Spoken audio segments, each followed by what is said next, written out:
irbuu shinniigaa imala dheertuu niyyaan halaalaa egeree iftuu fagootti ilaalaa mul'ata guddaa fosoo deemanii hireen ammaattee kiyyoo seenanii maal goona garuu hireen ayyaanaa maal goona garuu gololleen seenaa if duuban maru seenaaf dubbanna dhaloonnaa baru harraa baratee itti wal qaru jilli goototaa qarayyoon sabaa dhimmi deemaniif kan akkaan jabaa shinnii garratti rakkoon mudattee shiftaa harka seenuun bobbaan gufatte gareen shiftootaa warri kafeetee eenyummaa jilaa laayyoo maseetee amantiin qooddee kan feete jeesuuf wal ganan jettee seenicha meessuuf kamtu islaama kam kiristaanni diddarra saasa keessan irbaanni lamatti riiraa adda wal baasaa jetteetti baacee qubatti raasaa nuti amantiidhaan gargar hin baanu nuti Oromoodha duunuu jiraannu jedhanii didan jillar kallaannu sodaa du'aatiif kadhaawwawwaanne murtii gootummaa maayyii fudhatan hadhaa du'aatis waliin unatan muratoo sabaa asafee hin qabne guyyaa shinniigaa akkasiin dhabne timjii amantii wal gidduu dhiqee dhiigni oromummaa walitti xinniqee walitti titee waliin dikaawee seenaa biqilchee gurmuu tokkummaa keenyaa itiche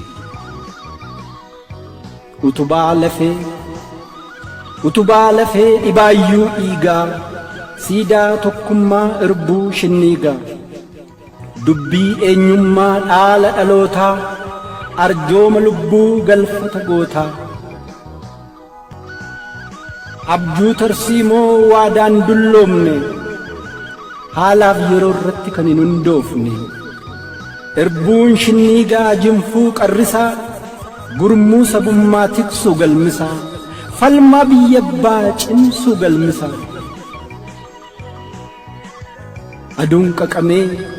aduun qaqamee gogee addaata amma gaalaa lallafee fakkaata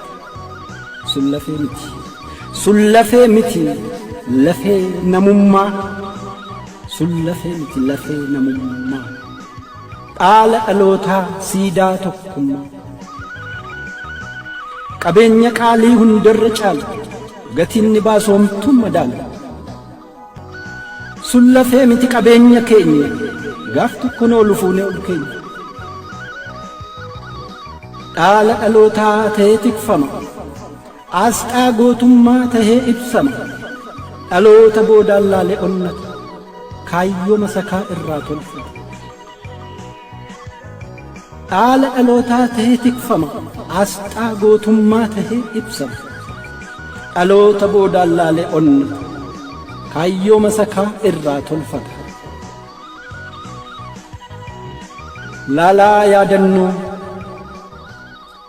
laalaa yaadannoo mudannoo baddu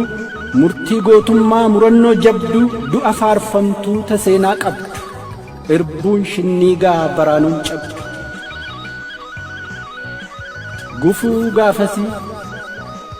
gufuu gaafasii dhallaa duubasaa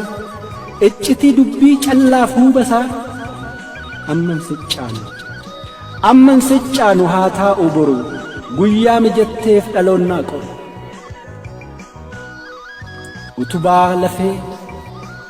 utubaa lafee dhibaayyuu dhiigaa siidaa tokkummaa irbuu shinniigaa ni